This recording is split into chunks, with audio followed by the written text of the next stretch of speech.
안녕하세요. 저는 과학기술정보통신부의 방송 콘텐츠 PM을 맡고 있는 이준호라고 합니다. HCI 학회에 정부에서 R&D 관련해서 그 중에서도 이제 방송하고 콘텐츠 분야에 대한 R&D에 대한 과제들이 어떻게 기획되고 현재 지금 관심을 갖고 있는 부분들이 어떤 것들인지를 이렇게 소개할 자리를 주셔서 감사하게 생각합니다. 최근에 이제 갑작스럽게 다시 코로나 바이러스가 이렇게 유행하는 문제들 때문에 이 넓은 지금 그랜드 볼륨 홀에는 사람이 거의 없습니다만 여기 스텝에서 안내를 해주시기를 온라인상으로 많은 분들이 이렇게 보고 계시다라는 말씀을 전해주셨습니다.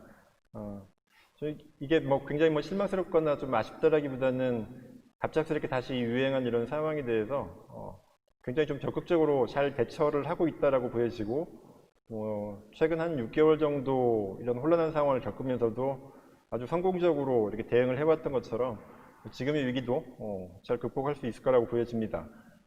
비록 지금 현장 자리에는 많은 분들이 계시진 않긴 하겠습니다만 온라인상으로 이렇게 많은 분들이 보고 계시고 또 이후에도 자료를 다시 또 열람을 하실 거라서 정부에서 어떤 식으로 방송 콘텐츠 분야에 대해서 관심을 갖고 있는지 그리고 정부 예산을 투입을 해서 어떤 분야에 대한 기술 개발을 하기 위해서 노력을 하고 있는지 그런 것들을 좀 이해가 될 수 있게끔 설명 말씀을 드리도록 하겠습니다.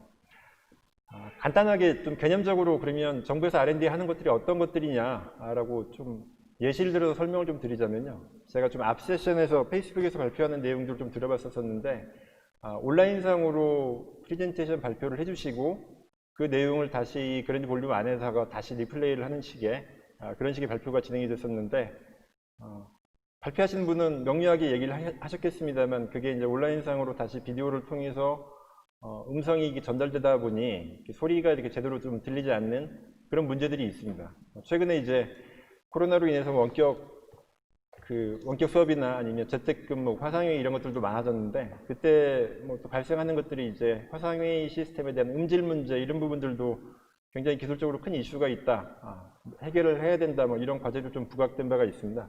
정부에서 이제 주로 하는 R&D 과제들은 그런 ICT 분야에서 원천적으로 좀 기술적으로 좀 해소를 해야 되는 부분들을 발굴을 하고 그 발굴된 과제들에 대해서 잘 수행할 수 있는 기관을 선정을 해서 그런 기술들이 만들어지고 그것이 다시 산업이나 시장에 공급되게끔 하는 그런 좀 앞선 부분에다가 좀 마중물을 넣는 그런 역할이 정부에서 하는 R&D의 역할이라고 보시면 될 것 같습니다.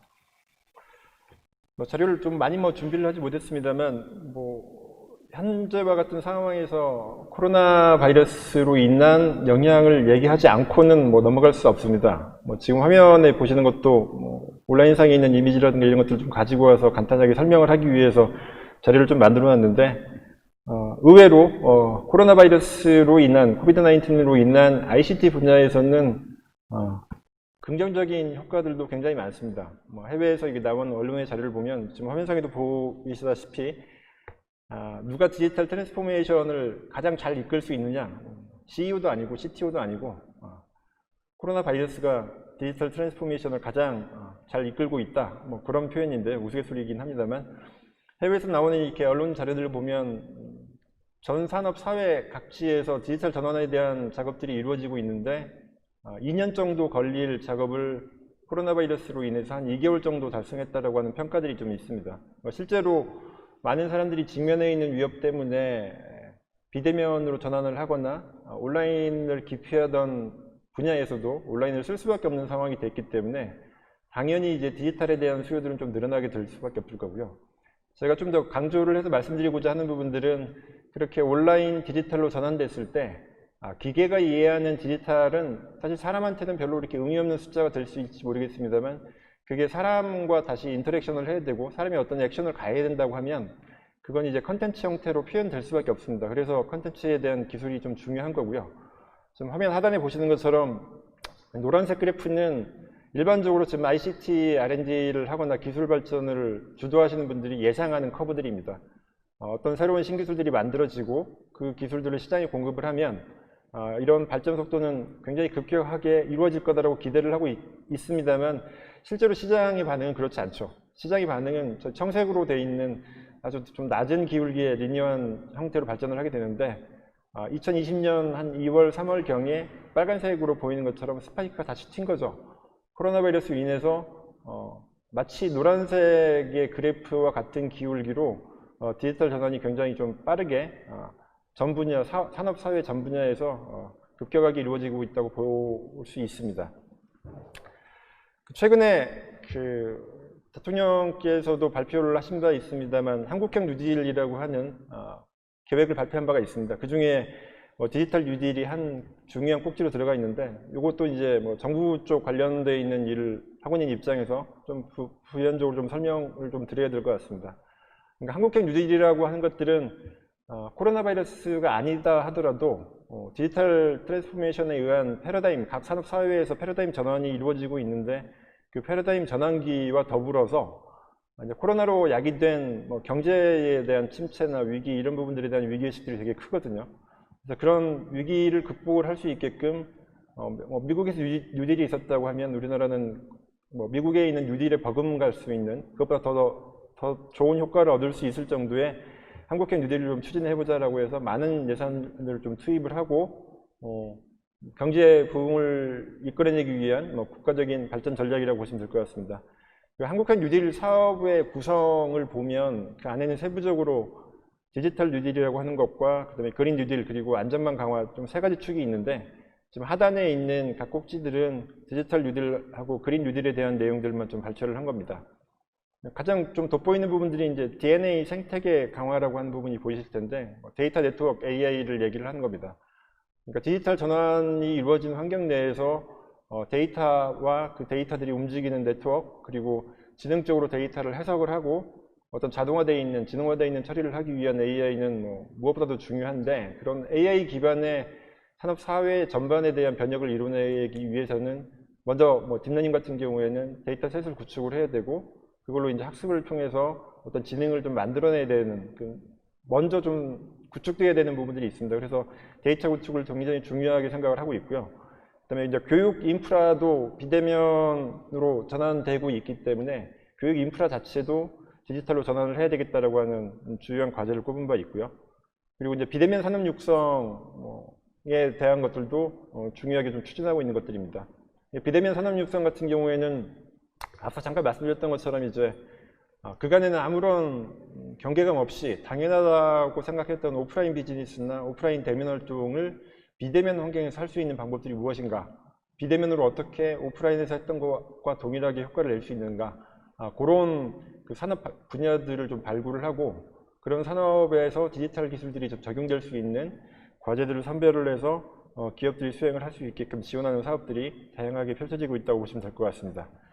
그리고 이제 SOC 전반에 대한 디지털하는 디지털 트랜스포메이션의 맥락에서 보면 당연히 좀 필요한 과제들이고요. 그리고 또 하나 이제 주요하게 또 생각하고 있는 꼭지들이 그린 뉴딜에 대한 겁니다. 그래서 도시, 공간, 생활 이런 부분들이 이제 디지털로 전환과 더불어서 그린 발전을 해야 되겠다라고 하는 부분들을 하고 저탄소 분산형 에너지 확산이라든가 아니면 녹색 산업이라든가 이런 부분들이 주요하게 지금 다루어지고 있는 꼭지들입니다. 한국형 뉴딜이나 디지털 뉴딜에 대한 내용들은 정부에서 정책 발표를 하면서 관련되어 있는 자료들을 온라인상으로도 다 공개한 바가 있기 때문에 간단하게 정부에 관련되어 있는 정보를 좀 검색을 해보시면 좀 상세한 내용들을 살펴보실 수 있습니다. 디지털 뉴딜 사업들은 이렇게 발표와 더불어서 정부 예산을 투입을 해서 다양한 사업들이 현재도 진행되고 있고 앞으로도 진행될 예정이기 때문에 이 관련 분야에 좀 관심이 있으신 분들은 어떤 사업들이 공고가 되는지 어떤 사업들이 나한테 좀 맞는지를 좀 찾아보시고 적극적으로 좀 이걸 활용하시거나 참여하시는 것도 좋을 것 같다고 생각이 듭니다. 다시 돌아와서 제가 맡고 있는 제가 관여를 하고 있는 그 방송 컨텐츠나 미디어 이런 분야에 대해서 먼저 좀 전망을 잠깐 간단하게 좀 말씀드리겠습니다. 지금 화면상에 보이는 부분들은 퀄컴이 5G 칩셋 XR을 발표를 하면서 미래에 이런 형태의 서비스들이 이루어질 것이다라고 예시를 했던 것들인데 사실 이게 이런 형태의 서비스가 어느 시점쯤에 도래할 것인지는 지금으로서는 예상하기 힘들긴 하겠습니다만 지금 코로나의 상황이라든가 이런 것들을 감안을 하면 예전보다는 훨씬 더 빠르게 도래할 수 있지 않을까라고 좀 생각을 해보고 있습니다.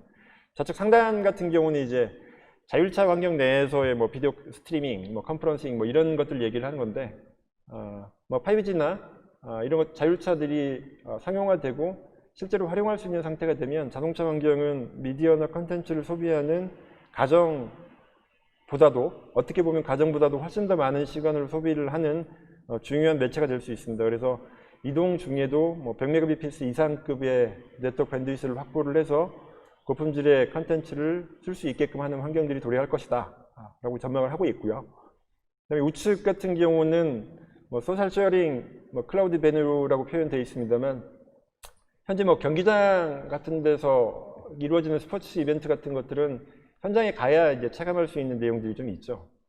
그런데 현장에서 체험하는 스포츠 이벤트 같은 경우에는 뭐 관중 인원이라든가 접속할 수 있는 사람들이, 참여할 수 있는 사람들이 굉장히 제한적인데, 아주 고속의 광대역의 네트워크를 이용한다고 하면 아주 다수 사용자가 동일한 형태의 고품질 컨텐츠를 이용할 수 있지 않겠나. 그리고 온라인 오프라인 상에서도 사용자들 간에 온라인인지 오프라인인지 경기를 별로 구분하지 않고도 참여를 할 수 있는 그런 서비스들이 가시화될 수 있을 것으로 전망을 하고 있습니다. 좌측 하단 같은 경우는 이제 6DOF 컨텐츠라고 되어 있는데, 뭐 DOF는 자유도를 표현을 하는 용어입니다. 그래서 현재 저희가 지금 시청하는 어떤 스포츠 이벤트 같은 장면들은 이제 카메라가 제공하고 있는, 그것도 이제 과거에는 싱글 카메라였다고 하면 지금 이제 여러 대의 카메라가 동일한 이벤트를 이렇게 중계를 해서 필요할 때마다 하이라이트 되어 있는 카메라에 있는 영상들을 보여주는 방식인데, 조금 더 고도화되어 있는 네트워크나 고도화되어 있는 카메라나 컨텐츠를 이용한다라고 하면 마치 사용자가 축구 경기장 가운데 들어가 있는 것처럼, 농구 경기장 가운데 들어가 있는 것처럼 전후 좌우 사방으로 이렇게 한 반경 한 1m 정도의 움직임을 보장을 하는 그런 형태의 컨텐츠 서비스도 가능하지 않겠나라고 좀 전망을 하고 있는 것들이고요. 그다음에 우측 하단은 이제 뭐 스마트 팩토리나 뭐 제조 이런 그 산업 분야로 예시를 할 수 있을 것 같은데, 원격지에서 마치 현장에 있는 것과 같은 조작이라든가 체험이라든가 모니터링 같은 것들이 가능해질 거다. 뭐 그런 서비스를 예시를 하고 있습니다. 이 한 4가지 정도의 예시되고 있는 서비스들을 간단하게 보면 좀 주요하게 좀 생각해 볼 수 있을 만한 부분들이, 먼저 이제 5G나 방송망, 이렇게 네트워크나 ICT 인프라를 생각을 해볼 수 있고요. 그런 인프라 상에서 실제로 이제 보여지는 컨텐츠들이 있을 거고요. 과거의 컨텐츠들은 이제 뭐 뒤에서 설명을 드리긴 하겠습니다만, 평면 형태의 컨텐츠였다고 하면 지금 화면에 예시되고 있는 것들은 다 전후 상하 360도 이렇게 이동성을 보장을 하는, 자유도를 좀 보장을 하는 컨텐츠들입니다. 그래서 이런 컨텐츠들을 소비를 할 수 있는 디바이스의 역할 또한 굉장히 중요하게 다뤄져야 될 주제이기도 합니다. 뭐 이런 배경 하에서 그러면 이제 방송 미디어하고 디지털 컨텐츠 분야에서 정부 주도의 R&D를 기획을 할 때 어떤 맥락으로 이제 과제 아이템들을 도출을 하고 과제를 기획을 하는지 간략하게 좀 설명을 드리도록 하겠습니다. 방송 미디어에 대해서는 이제 먼저 개념적으로는 시각, 청각, 촉각 등 인간의 오감을 통해서 인지 가능한 콘텐츠를 획득 및 가공하고, 방송 또는 통신망을 통해서 저장 매체를 통해 효율적으로 전달, 실감 재현에 상호작용하기 위한 기술이다. 굉장히 어렵게 표현되게 있습니다만, 보편적 서비스 형태의 미디어를 시청자를 특정하지 않고도 제공하는 것이 이제 방송의 고유한 특성이라고 보면, 그게 이제 과거에는 방송망을 통해서, RF망을 통해서 전달되는 것들을 주로 이제 범위가 한정됐었는데, 국내 같은 경우에는 지상파에 대한 수신율도 IPTV를 이용해서 시청하는 비율이 한 90%가 넘게끔, 대부분 다 IPTV라든가 이런 인터넷망 기반의 TV 시청을 하고 있지, RF를 이용해서 직접 수신하는 비율이 이렇게 높지 않습니다. 그러니까 자연스럽게 이제 통신을 통한 방송에 대한 딜리버리 부분들이 비중이 있게 다뤄지고 있는 것들이고요. 과거에 비해서 좀 달라졌다는 부분들은 이제 과거까지는 주로 이제 해상도 2K, 4K, UHD 정도의 해상도로 고도화되어 있다라고 하면, 이후에는 시각, 청각 외에도 촉각이라든가 인간의 다양한 형태의 오감을 통해서 전달하는 실감형 컨텐츠를 서비스하는 방송으로 발전할 거다. 그래서 그런 개념들을 포함을 하기 위해서 개념을 좀 포괄적으로 이렇게 설정을 한 거고요. 이제 과제화 시키는 기술 개발에 대해서는 이제 몇 가지 분류를 가지고 카테고리를 좀 나눠야 될 필요가 있습니다. 그래서 방송 미디어 기술은 방송 미디어를 전달하는 서비스 형태하고, 그다음에 미디어를 디지털 형태로 전달하기 위해서 인코딩하고 디코딩하고 하는 미디어에 대한 보호와, 그리고 방송원 같은 경우에는 시청자한테 미치는 정서적인 영향이라든가 사회적인 영향이라든가 여론이라든가 굉장히 많은 그 요인들이 좀 있거든요. 그래서 방송 형태로 전달되는 미디어들은 신뢰성들이 좀 있어야 되고 품질도 좀 보장이 돼야 됩니다. 유해성도 좀 없어야 되고요. 그래서 그런 유해성이라든가 품질, 신뢰성을 좀 다루기 위한 기술들, 그런 것들을 다루는 미디어 품질 신뢰 부분하고, 실제로 이제 방송하고 미디어가 서비스되고 있는 기술적인 방법들, 이게 5G망을 통해서 전달이 되는 건지 RF를 통해서 전달이 되는 건지 이런 플랫폼으로 4가지 정도로 분류를 하고 있습니다. 그래서 각각의 분류로는 이제 미디어 보호와 같은 경우에는 입체나 공간에 대한 미디어, 입체나 공간 미디어에 대한 보호를 생각을 해볼 수 있을 거고요. 그다음에 AI 기술이 굉장히 많이 발전을 했기 때문에 과거의 인코딩, 디코딩 방식에 비해서 AI 기술을 이용한 인코딩 방식, 디코딩 방식을 생각을 해볼 수 있을 것 같고요. 기계를 위한 미디어 보호화, 이 부분은 조금 부연 설명을 드리자면, 사실 이제 보호화라고 하는 것들은 다시 복구화를 해서 원 미디어 형태로 보여주기 위해서 보호화를 하는 것인데, 경우에 따라서는 사용자가 개입하지 않아도 되는 보호화들이 좀 있을 수 있습니다. 예를 들어서 자율주행차가 주행 중에 전방에 있는 사물을 디텍트하거나 그걸 회피를 하기 위해서 사물을 이렇게 인지하는 라이다 기반의 어떤 센싱 같은 기술을 생각을 해볼 때, 그건 자율차가 앞에 사물이 있는지 여부를 판단만 하면 되기 때문에 굳이 사람이 시각적으로 그 사물을 식별할 필요가 없습니다. 그러면 사람이 그 해당 사물을 식별을 하기 위해서 라이다가 측정한 센서 데이터를 다시 시각화하는 과정들이 사실상 불필요하다고 볼 수 있거든요. 그런 부분들을 빼게 되면 퍼포먼스를 굉장히 향상시킬 수 있을 거고, 기계가 기계 입장에서 디지털을 다루기 때문에 효율성 측면에서 굉장히 좀 이로운 면이 있습니다. 그래서 이런 부분들도 기술적으로 좀 다뤄야 되는 부분들이고요. 미디어 품질 신뢰 같은 경우에는 앞서 잠깐 언급드렸던 것처럼 음란성이라든가 청소년이 보면 안 되는 스트리밍이라든가 이런 부분들을 지능적으로 좀 디텍트를 해서 시청자한테 무분별하게 좀 퍼지는 것들을 막을 수 있는 유해 미디어를 분석하고 검출한다거나, 그 다음에 허위 정보나 팩트 체크 같은 거라고 생각할 수 있을 텐데, 딥페이크 같은 기술들이 워낙 고도화되고 있기 때문에 그런 딥페이크로 만들어져 있는 가짜 뉴스 같은 것들도 좀 판별할 수 있는 이런 기술들도 고민을 해봐야 되는 굉장히 좀 주요한 이슈라고 생각해 볼 수 있습니다. 그리고 이제 AI 기술, 마찬가지로 이제 미디어 입장에서도 AI 기술을 이용해서 미디어가 가지고 있는 다양한 형태의 객체를 분석을 해낸다거나, 이를 커머스에 연동을 한다거나 하는 형태의 기술로 생각해 볼 수 있습니다. 그리고 이제 방송 미디어 자체 서비스를 하기 위한 서비스하고 플랫폼 입장에서는 재난방송이라든가 모바일 방송 이런 부분들이 이제 서비스의 대표적인 유형으로 미래에서 펼쳐질 대표적인 서비스로 생각을 해볼 수 있을 것 같고요. 플랫폼 측면에서는 이제 미디어 전송이라든가 방송하고 통신이 융합되어 있는 형태의 서비스 전송 이런 부분들을 플랫폼으로 생각해 볼 수 있을 것 같습니다.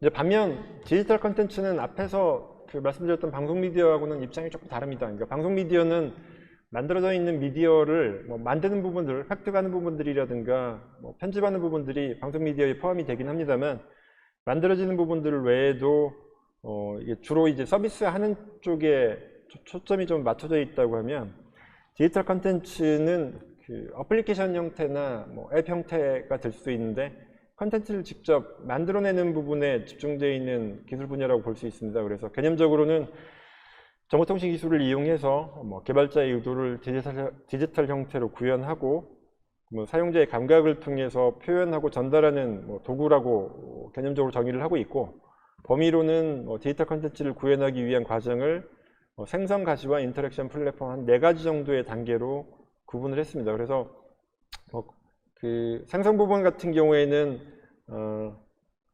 그래픽 모델링이라든가 영상을 획득 처리하는 부분들, 그리고 공간 영상을 뭐 생성하고 복원, 그다음에 실감 오디오로 생성하고 복원, 이런 기술들이 이제 디지털 콘텐츠의 생성 분야에 해당하는 기술로 볼 수 있을 것 같고요.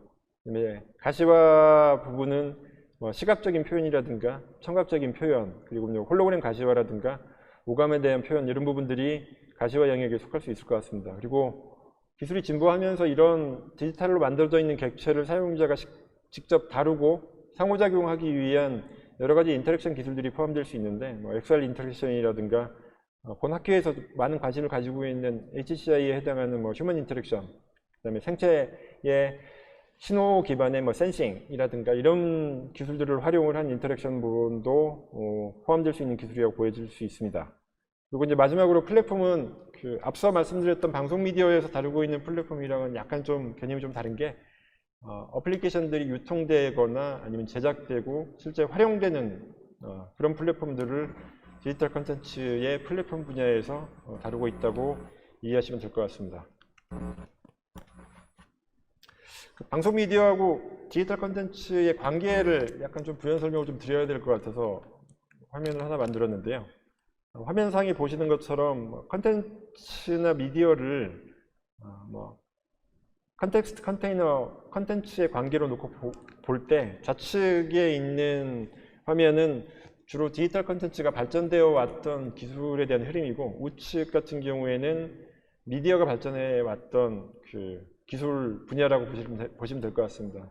디지털 컨텐츠는 이제 초기에 CG나 VFX, 그리고 이제 온라인 게임이나 모바일 게임 같은 그 산업을 통해서 굉장히 큰 폭으로 성장을 하게 됐고, 최근에는 이제 VR, AR 이것들을 다 아우를 수 있는 XR로 표현되는 리얼리티 기술들이 있고, 궁극적으로는 이제 홀로그램 기술로 발전할 것으로 전망을 하고 있습니다. 반면에 이제 미디어 쪽은 UWB나 아니면 UHD, 그다음에 ATS 3.0, 그리고 H.265 이런 그 미디어가 전달되고 서비스되기 위한 기술 분야로 주로 발전을 해왔는데, 사실 방송 미디어하고 디지털 콘텐츠가 영역상으로는 좀 구분될 수 있습니다만 상호 교차돼서 융합돼서 활용되는 측면들이 굉장히 많습니다. 그리고 소비자나 사용자 입장에서 놓고 보면 사실 기술적인 구분이 큰 의미는 별로 없죠. 그래서 향후 미래에는 디지털 콘텐츠 영역하고 방송 미디어 영역의 기술들이 상호 융합돼서 다양한 형태의 서비스가 만들어질 것으로 보여지고요. 이런 기술들은 또 하단에 보시는 것처럼 빅데이터나 5G나 AI나 모바일 엣지나 이런 ICT에 대한 인프라나 다른 기술들하고 융합되지 않고는 독자적으로 도무지 이렇게 생존할 수 없는 기술들입니다. 그래서 ICT 전반하고 굉장히 밀접하게 관계를 갖고 있는 기술들이라고 이해를 하시면 될 것 같습니다. 디지털 콘텐츠에 대한 플랫폼의 변화하고 미디어에 대한 플랫폼의 변화를 간단하게 좀 말씀드리려고 하는데요. 이제 디지털 콘텐츠 관점에서 어플리케이션 입장의 플랫폼 변화는 화면의 좌측에서 우측으로 보시는 것처럼 발전을 해가고 있다고 이해하시면 될 것 같습니다.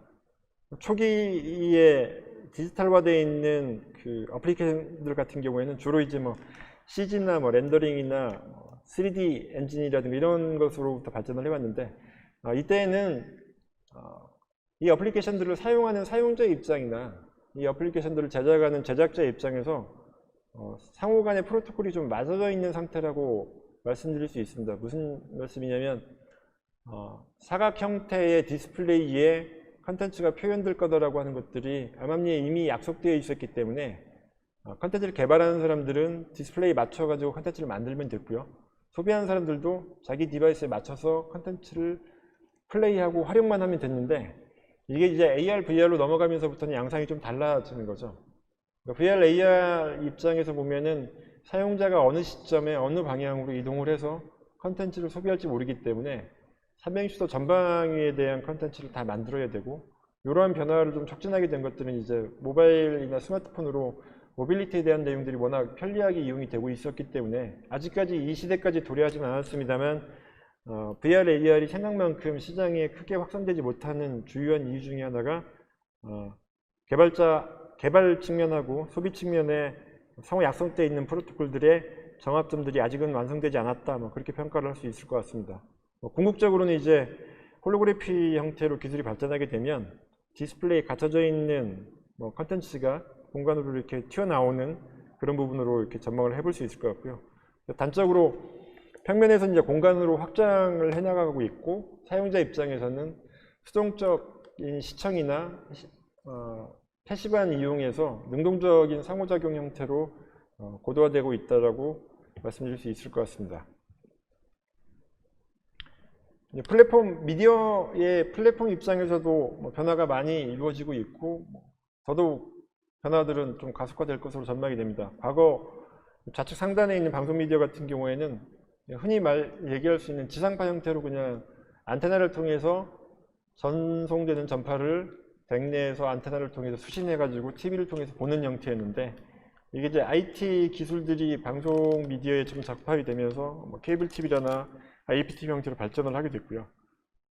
IP 프로토콜을 이용할 수 있게 되면서 OTT라고 하는 현재 비대면 환경 내에서 뭐 굉장히 큰 임팩트를 보여주고 있는 OTT 미디어가 시장에 출현하게 됐고, 그다음에 SNS가 발전을 하면서 소셜 형태의 미디어, 뭐 1인 미디어 이런 부분들도 뭐 굉장히 큰 폭으로 성장을 하게 된 계기가 됐습니다. 그런데 현재 시점이 이제 OTT하고 1인 미디어, 뭐 소셜 미디어 정도가 굉장히 좀 큰 시장을 이루고 있는 상태라고 보면, 향후에는 이제 방송 미디어에서도 VR, AR이 좀 접목되는 형태가 나타날 것으로 보여지고, 그리고 굉장히 많은 형태의 미디어가 공급된다고 봤을 때 소비자 입장에선 나에게 적합한 미디어를 취사 선택해서 채널을 선택을 한다거나 프로그램을 선택하는 것이 이렇게 용이한 일은 아니죠. 그래서 AI 기술을 이용을 해서 나에게 적합한 형태의 컨텐츠를 추천받는다거나 그런 컨텐츠를 뭐 미리 녹화를 해놓는다거나 다양한 형태의 비서 형태의 서비스들이 출현할 수 있을 것으로 보여집니다.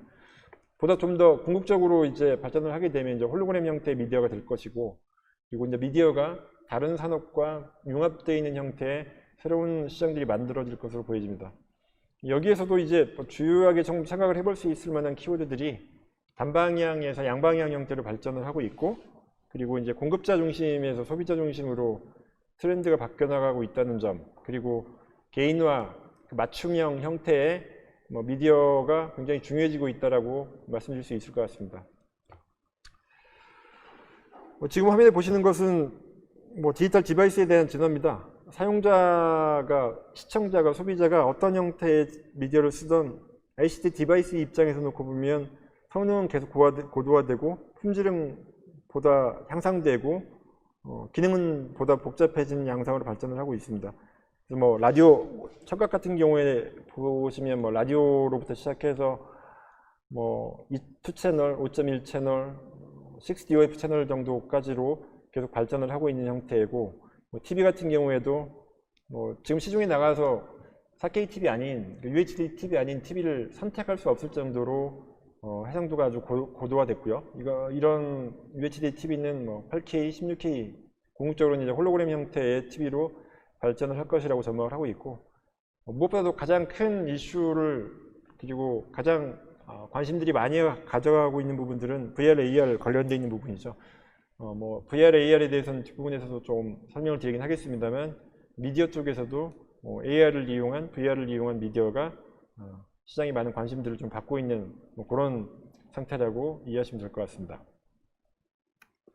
전반적으로 방송 미디어하고 뭐 디지털 콘텐츠에 대한 기술적인 내용들이 어떠한 것들인지, 그리고 어떠한 구성 요소들을 가지고 있는 건지를 쭉 말씀을 드렸는데, 제가 뭐 그 관여를 하고 있는 분야가 방송 미디어하고 디지털 콘텐츠 분야이기도 하겠습니다만, 사실 이 방송이나 미디어, 디지털 콘텐츠를 각각 개별적인 독립적인 기술 분야로 구분해서 보기보다는 상호간에 그 연관성을 좀 가지고 있는 기술 분야로 이해하는 것이 훨씬 더 좀 적합한 형태의 이해 방식이라고 생각이 됩니다. 그래서 화면에 우측에 보시는 것처럼 뭐 디지털 콘텐츠는 주로 이제 VR, AR 디바이스나 홀로그램 기술, 뭐 실감화 기술 이런 부분을 다룬다고, 방송 같은 경우에는 5G와 방송망이 연동하는 기술이나 뭐 캐스팅이 강조가 되는 방송 형태, 그리고 이제 미디어 입장에서 보면 미디어 자체가 좀 진흥화되고, 그 다음에 뭐 과거 레거시한 미디어를 고품질화되어 있는 미디어로 바꾼다거나, 그 다음에 AI 기반으로 미디어를 처리한다거나, 이런 기술들이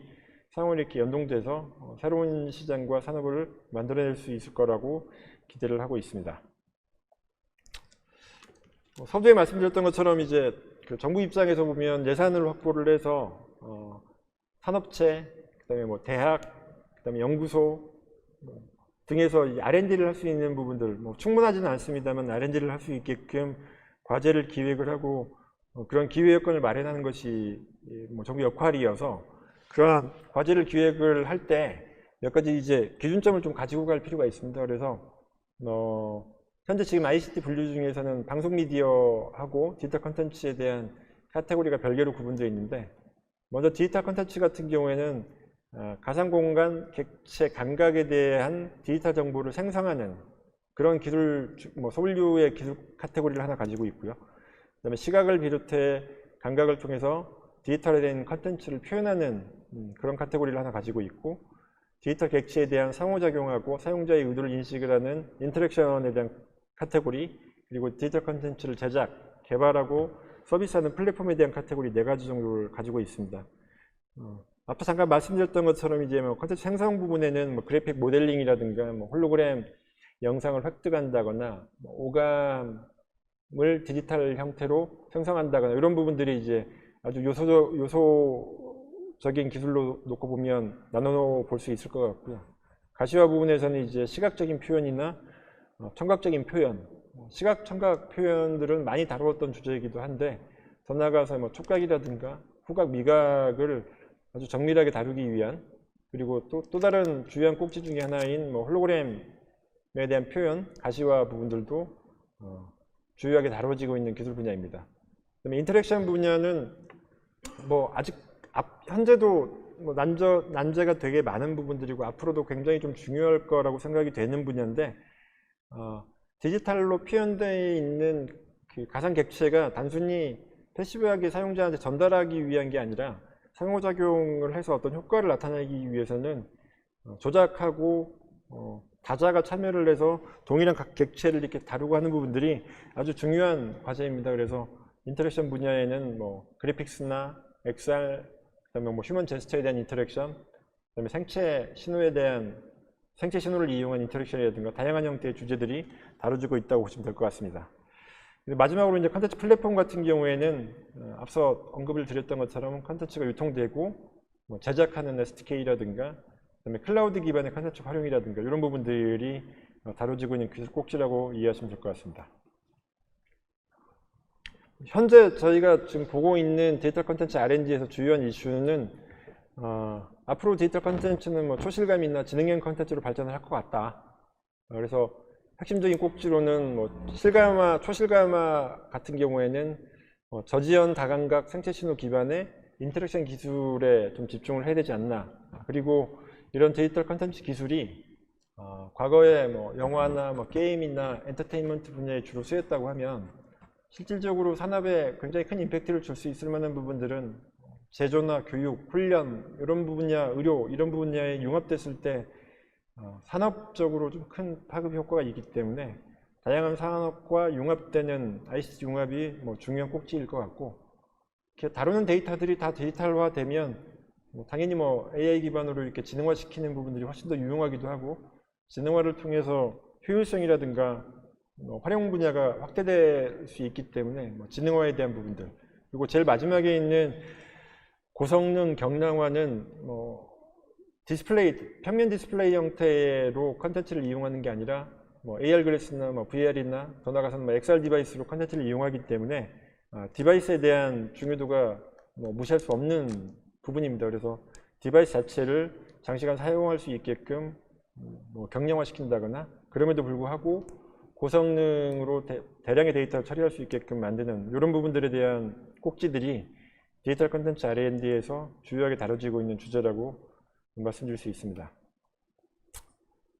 현재 이걸 SE2B로 좀 구분을 해봤는데, 생성 분야 같은 경우에는 가상현실을 통한 제한적인 전환 서비스, 현재 수준이 그렇다고 하면 앞으로는 초실감 XR 기반으로 대규모 전환 훈련이라든가 공장 단지의 플랜트를 디지털 트윈으로 서비스를 하는 이런 형태가 될 수 있을 것 같고요.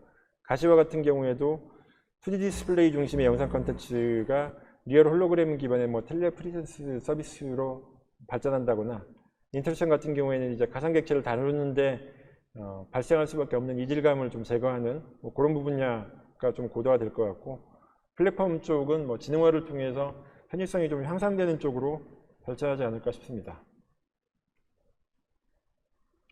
말씀드렸던 내용들 중에 이제 주요하게 뭐 관통하고 있는 꼭지들이 몇 가지 키워드들이 있는데, 작년에 한국이 세계 최초로 5G를 상용한 이후에 5G 상에서 물론 이제 5G 서비스에 대한 호불호는 많이 갈리고 있습니다만, 그리고 정말 5G에 충분하게 이용할 수 있을 만한 컨텐츠가 뭐가 있냐라는 사용자들에 대한 불만도 좀 있긴 합니다만, 5G 환경에서만 가능할 수 있는 실감 컨텐츠 서비스들이 앞으로 좀 나올 것이고, 이런 좀 광대역의 저지연의 네트워크 인프라가 만들어지면 그 상에서 실감형 형태의 컨텐츠를 만들어 보기 위한 시도들이 이루어질 것이라서, 우측에 보시는 것처럼 이제 뭐 실감 컨텐츠는 B2C 일반 유저들을 대상으로 하는 그런 서비스 외에도 스마트 공장이나 뭐 자율주행차, 그다음에 뭐 헬스케어나 스마트 시티, 이렇게 산업 사회 전반을 다 디지털화 시켜서 이용하는 쪽으로 뭐 발전을 할 거라고 생각을 하고 있습니다. 그래서 뭐 과학기술정보통신부는 디지털 컨텐츠에 관련되어 있는 기술 개발 꼭지를 다루면서 핵심적인 키워드로는 실감 컨텐츠를 실현하기 위한 그런 기술 개발에 좀 주도적으로 좀 투자를 하고 있다, 뭐 그렇게 말씀드릴 수 있을 것 같습니다. 현재 저희가 지금 진행을 하고 있는 R&D 현황을 간략하게 좀 말씀드리면요, 고난이도 핵심 기술 확보를 하는 측면에서는 단기로는 이제 한 3년 정도 이내에 가상 공간을 구성하기 위한 기술, 뭐 이렇게 간단하게 표현을 했습니다만, 쉽게 말씀드리면 실내외에 뭐 카메라 영상 기반으로 용이하게 3D 모델을 확보를 하고 360도 가상 공간으로 구성하기 위한 그런 기술들을 R&D에 좀 투자를 하고 있다고 보시면 될 것 같고요. 중기로는 한 5년 정도의 그 기간을 잡고 추진하고 있는 과제들은 주로 이제 촉각이나 후각, 그리고 플랜옵틱 영상을 처리하기 위한, 궁극적으로는 이제 사용자의 몰입감을 극대화하기 위한 기술 개발들을 하고 있고요. 작년에 그 홀로그램 예비 타당성 조사가 통과가 된 이후로 올해부터 한 8년 정도 예산 규모로는 한 1,800억 원 정도의 예산을 투입을 해서 실감 콘텐츠의 최종 지향점인 홀로그램 기술을 확보를 하기 위한 R&D를 시작을 해서 올해부터 진행을 하고 있습니다. 그리고 그 이전까지 디지털 콘텐츠 분야에서 다뤘던 R&D 꼭지하고 좀 차별화되어 있는 특징이라고 하면, 주로 이제까지 디지털 콘텐츠는 소프트웨어 관점에서 기술 개발에 좀 집중을 했었는데, 앞서 말씀드렸던 것처럼 이제 그 디바이스를 제외하고, 디바이스를 차치하고 AR, VR을 얘기를 할 수 없기 때문에 디바이스에 대한 핵심 기술 개발도 디지털 콘텐츠 영역에서 좀 다뤄야 되겠다, 뭐 그런 고민들이 좀 있었습니다. 그래서 올해부터 시작을 하는 내용이긴 합니다만, 국내에서 만들어져 있는 AR 글래스가 이렇게 눈에 띄는 것들이 별로 없지 않습니까? 그래서 AR 글래스를 뭐 정부에서 직접 만드는 이것은 조금 맞지는 않는 것 같고요. 그래서 AR 디바이스를 구성을 하는데 필요한 핵심적인 마이크로 디스플레이나 광학계나 경량화 시키기 위한 기술이라든가, 그 다음에 모션 투 포톤에 대한 지연 시간을 좀 최소화시키는 이런 기술 개발에 많은 예산을 좀 투입을 해서 기술 개발을 진행을 하고 있다고 보시면 되겠습니다. 한 경년 정도로 각 분야별로, ICT 분야별로 이렇게 마일스톤을 설정을 하는데요. 저희가 올해도 지금 작업을 하고 있습니다만, 2020년부터 한 2025년 정도까지 그 서비스하고 제품이나 부품 관점에서 어떤 내용들이 있을 건지를 좀 전망을 좀 해봤습니다. 그래서 한 2020년, 21년은 이건 코로나의 영향이기도 합니다만, 비대면 서비스 이런 부분들이 다양하게 좀 출현을 할 것이고, 현재 보여지는 서비스의 품질보다는 훨씬 좀 고도화되어 있는 형태의 고품질의 서비스가 출현하게 될 것이라고 전망을 하고 있습니다. 그리고 개인화되어 있는 웨어러블 헬스케어 서비스들도 개인의 이제 건강에 관련되어 있는 관심들이 되게 많기 때문에 이것도 컨텐츠 요소라고 볼 수 있습니다. 그래서 개인화되어 있는 웨어러블 헬스케어 서비스들이 주로 좀 출현하게 될 것이라고 보여지고, 그 다음에 비접촉식 햅틱 디바이스나 이 햅틱 디바이스를 실현하기 위한 울트라 센서라든가 울트라소닉 센서라든가 이런 부분들에 대한 기술들이 한 2021년 정도까지 좀 출현하게 될 것으로 보여지고, 2022년부터 한 25년 정도까지는 이제 디지털 콘텐츠 기술이 다양한 산업 분야에 실제로 융합돼서 효과를 나타내는 것으로 좀 기대하는 측면에서의 마일스톤이라고 보시면 될 것 같습니다. 직업훈련용 실감 콘텐츠 서비스들이 뭐 공장이나 뭐 정비나 뭐 교육 환경 내에 직접 적용될 수 있을 거라고 보여지고, 이런 서비스들이 또 가시화되려면 뭐 구글 글래스 같은 경우에는 뭐 실패 사례로 언급이 되기도 합니다만, 아주 경량화되어 있는 XR 디바이스들이 국내 기업뿐만 아니라 시작은 국내 기업이 될지 해외 기업이 될지는 뭐 지금으로서는 불투명하긴 합니다만, 아마 출현을 해서 스마트폰 이후에 재편되는 개인화되어 있는 컴퓨팅 플랫폼으로 좀 자리를 잡지 않을까. 그리고 이렇게 개인화되어 있는 그 컴퓨팅 플랫폼은 경량화되기 때문에 그 안에다가 많은 프로세싱 파워를 공급하기 힘듭니다. 배터리도 문제가 있고요. 그래서 이렇게 개인화되어 있는 경량화 디바이스가 필요한 컴퓨팅 파워를 5G나 6G를 통해서 클라우드를 통해서 공급받는 그런 엣지 컴퓨팅 형태가 많이 발전을 할 거라고 전망을 하고 있고요. 궁극적으로는 이제 실시간 협업 서비스 이런 형태가 출현할 것이고, 지능 기술이 좀 더 고도화돼서 사람이 개입돼서 굳이 할 필요가 없는 부분들을 굉장히 많이 자동화시키는, 그리고 홀로그램을 좀 가시화시키기 위한 SLM도 좀 고품질의 제품들이 만들어질 거라고 그렇게 기대를 하고 있습니다.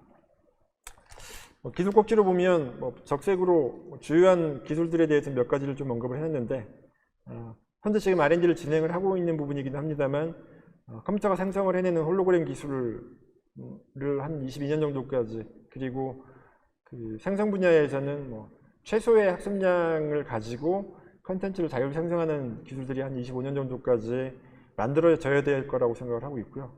가시화 부분에서는 여전히 이제 AR이나 MR 디바이스 쪽에 대한 고민이 많습니다만, 한 22년 정도까지는 산업 현장에서 직접 쓸 수 있는 고품질의 디바이스가 좀 확보되기를 기대를 하고 있습니다.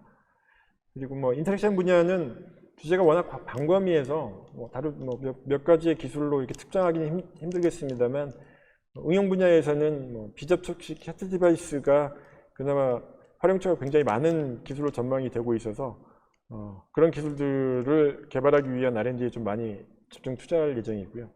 플랫폼 쪽에서는 5G, 6G도 현재 지금 예타를 통과를 해서 내년부터 R&D를 시작할 예정인데, 5G나 6G 기반의 원격 협업 공유 이런 서비스를 가능하게끔 해주는 플랫폼 기술을 22년, 25년 정도까지 확보를 하기 위해서 정부 R&D로 투자할 예정입니다.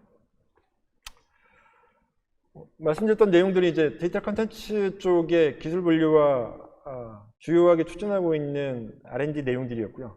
방송 미디어는 기술 분류상으로는 이제 지상파나 이동통신, 매체를 통한 방송형 미디어 서비스에 해당하는 기술 꼭지가 하나 있고, 매체를 통해서 디지털화되어 있는 미디어가 좀 효율적으로 전달되게끔 하기 위한 부호화 부분, 그리고 매체와 디바이스에 적합한 형태로 콘텐츠를 향상시키는, 고품질화시키는 기술 내지는 사용자들에 대한 시청 보호를 위한 기술들, 그리고 마지막으로 콘텐츠와 그 방송 미디어가 서비스되는 플랫폼하고 부가 서비스에 해당하는 플랫폼 한 4가지 정도의 카테고리로 좀 구분을 하고 있고요. 전망으로 놓고 보면, 전망 내지는 이슈로 놓고 보면 매체 간의 이제 경계가 별로 없어질 거다. 사실 저희가 UHD에 관련되어 있는 정부에서 R&D를 많이 투자를 하면서 4K UHD가 보편화되면 가정 내에서 소비도 많이 늘어나고 컨텐츠도 아주 고품질로 이용할 것이라고 예상이 됐습니다만, 사실 사용자들의 선택은 좀 달랐다라고 보여지거든요.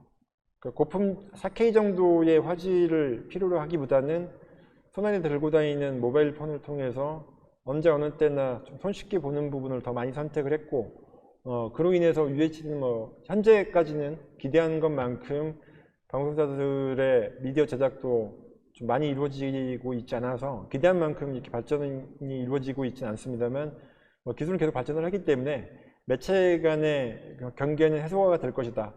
그리고 덧붙여서 실감이나 지능, 그리고 융합형 형태의 미디어로 발전을 하게 될 것이다라고 전망을 하고 있고, 이런 맥락에서 이제 방송 미디어 분야의 주요한 R&D 핵심 이슈는 서비스 자체를 고품질화하기 위한 뭐 다채널 HDV 서비스를 한다거나 4K, 4K UHD 서비스를 하는 뭐 이런 서비스에 대한 고품질화 이슈가 하나 있고요. 미디어 자체의 초실감화에 관련된 있는 이슈, 그리고 미디어를 지능적으로 다루기 위한 한 3가지 정도의 꼭지를 R&D 핵심 이슈로 선정을 해서 과제를 기획하고 추진하고 있습니다. 이것도 뭐 SES하고 2B로 좀 구분을 해보면 고품질화 측면에서 보면은 뭐 HD나 FHD 정도의 이동방송 서비스, 뭐 4K UHD 고정 방송 서비스가 현재 지금 저희가 할 수 있는 그 수준의 방송 서비스 품질이라고 보면 4K UHD 수준의 품질을 유지를 하면서도 이동 서비스가 가능한 형태로 좀 고도화될 것 같고, 이 시점쯤 되면 8K 정도의 해상도를 제공하는 UHD 방송 서비스도 가능해질 것이라고 생각을 하고 있습니다.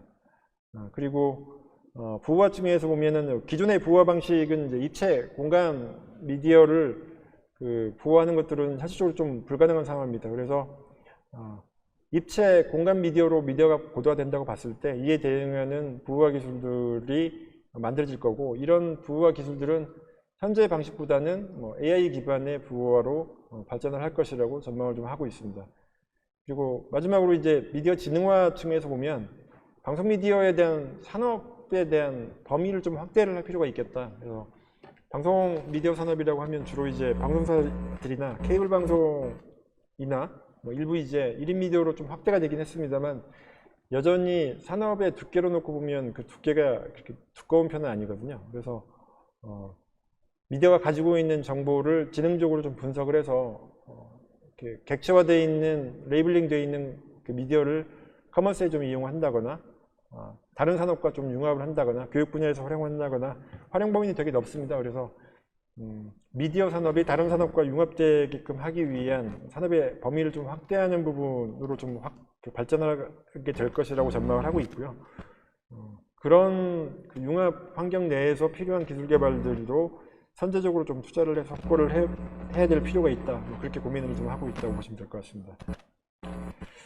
몇 가지 주요하게 추진을 하고 있거나 추진할 예정인 기술 개발 꼭지를 좀 말씀드리면, 지금 화면에 보시는 것은 그 고품질화에 관련되어 있는 겁니다. 그래서 FHD급 정도의 미디어를 화질에 대한 열화나 품질 저하 없이 4K나 8K 정도로 고화질화시키는 이런 기술 개발을 추진할 예정인데, 이미 그 디스플레이를 제조하는 뭐 삼성이나 LG 자체에는 그 4K나 8K TV에 어떤 미디어가 들어와도 4K로 8K로 이렇게 고화질화시키는 AI 기반의 칩셋을 내재화시키고 있습니다. 그런데 이런 칩셋들은 주로 이제 디스플레이 특성에 맞게끔 미디어의 특성을 고려를 했다기보다는 단순히 그냥 디스플레이 관점에서 고화질화하는 것이기 때문에 미디어의 원 품질을 그대로 유지를 하면서 고화질화 됐다고 좀 보기 어려운 측면이 있고요.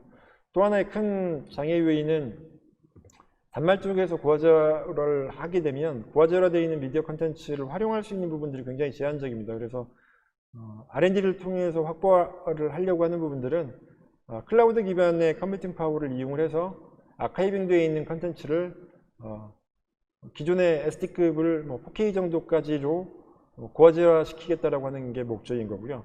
그렇게 고화질화되어 있는 컨텐츠는 다시 그 미디어의 원 소유자가 활용을 할 수 있게끔, 그리고 인해서 고품질화되어 있는 미디어를 가지고 부가적인 수익을 창출하거나 비즈니스 모델을 만들 수 있게끔 하려고 하는 것이 주요한 목적이라고 보시면 될 것 같습니다.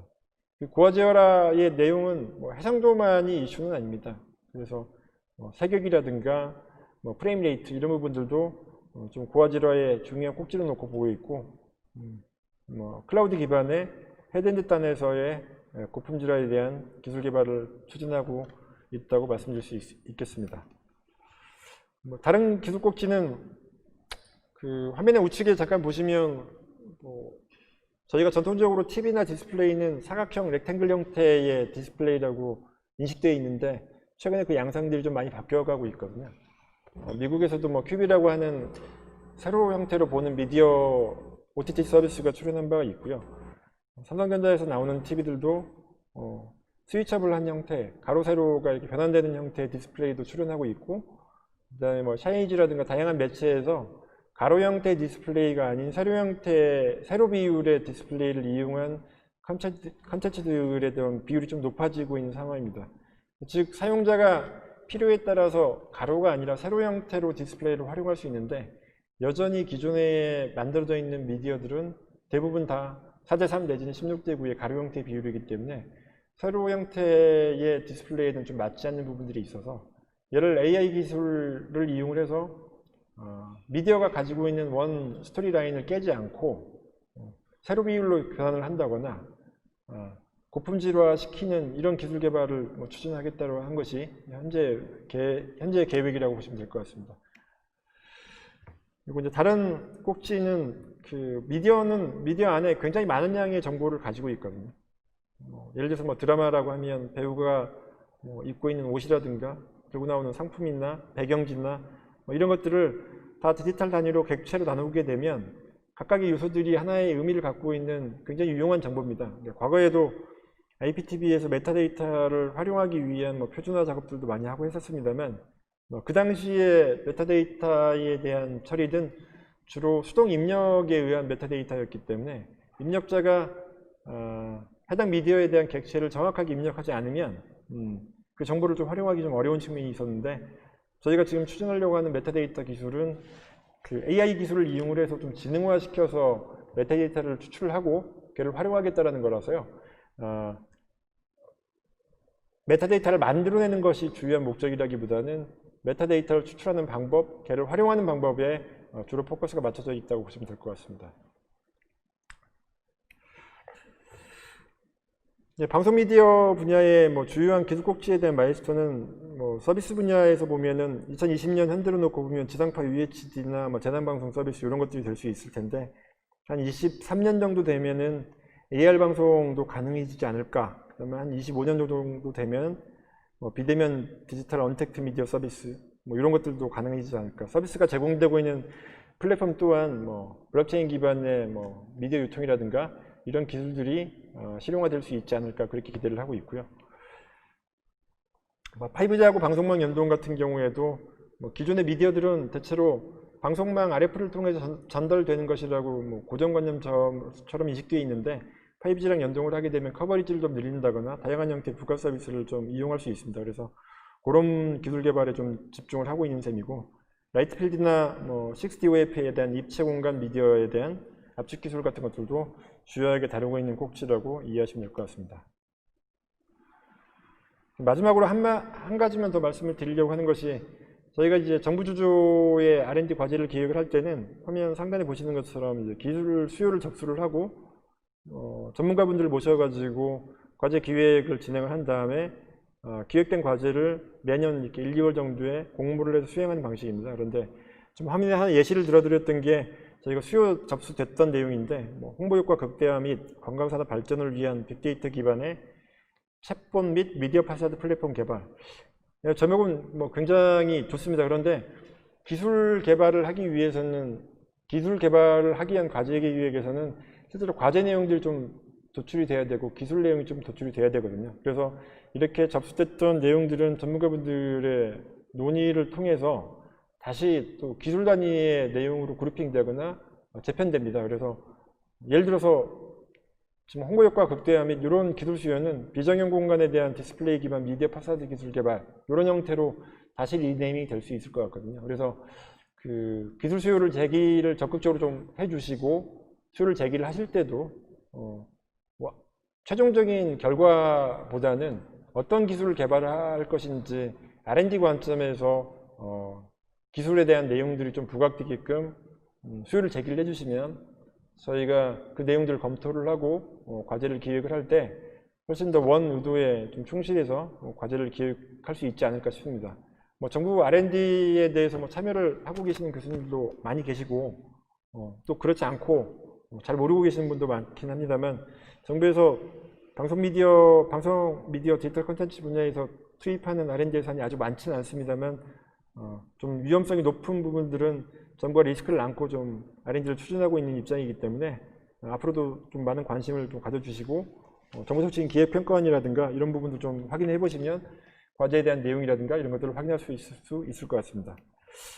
뭐 두서없이 뭐 내용을 말씀드리고 뭐 특히나 뭐 코로나로 인해서 뭐 비대면으로 이렇게 온라인으로 말씀드리는 점을 양해 말씀을 좀 구해야 될 것 같고요. 정부 R&D에 대해서 그 추가적인 뭐 질의사항이라든가 궁금하신 내용들이 있으면 화면에 안내되어 있는 이메일이나 이런 쪽으로 문의를 주시면 적극적으로 답변을 드리도록 하겠습니다. 감사합니다.